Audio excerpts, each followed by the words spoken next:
So I recently got sent out some of these curtain rods, and today we're going to be installing them and replacing this entire curtain rod. This one's really big and bulky and just doesn't really match my room, and this one looks a lot more modern and it's also adjustable. Let me go ahead and show you. So here's everything that you guys are going to get in the box, including a really nice user guide that explains how to build the curtain rod depending on the size of your window. That's why all of these have letters on them, just so that you guys could follow their instructions. They also show us exactly how we're going to mount this, but if you guys watch this video, you guys should be able to figure it out with me. Here's all of our mounting hardware. It does include drywall anchors and the screws and 3 total brackets, 1 for the center and then 2 for the sides. And then we have these like decorative caps that will screw in on the edges, just like so. So with that being said, let's work a little magic and make this disappear. So for our next step, we need to figure out how high up we want the curtain rod. But luckily for me, I already have the old mount holes that I'm just gonna reuse because they're already perfectly level and they're also the same distance away from either window. All right, so first I'm gonna make sure that there isn't wood behind here already, and there actually is.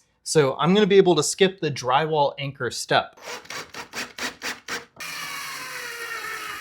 And just like that, we got one of them done. Now we need to do the other side. So before we install the center bracket, we're gonna go ahead and measure the distance between those two. So from there to over there, we have an 84-inch gap. So that means we're gonna be building this one with C, B, B, B, and then A on the end. All right, so now that we got this all twisted together, we're gonna start lining it up here.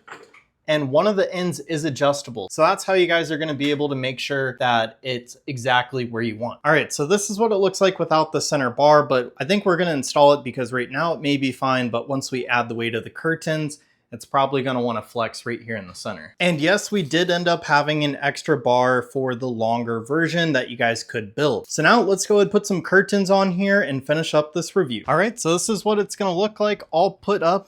Let's go ahead and do the glide test, because it does have those ridges where the poles screw together, but so far, even with these style of curtains, seems to be just fine. It's also very sturdy, and these are very heavy curtains. They're honestly too big for this room, and I have no worries when it comes to the structure of the bar. But overall, really happy with this curtain set. It was very easy to actually install. And anyways, that's it for my super quick review and setup.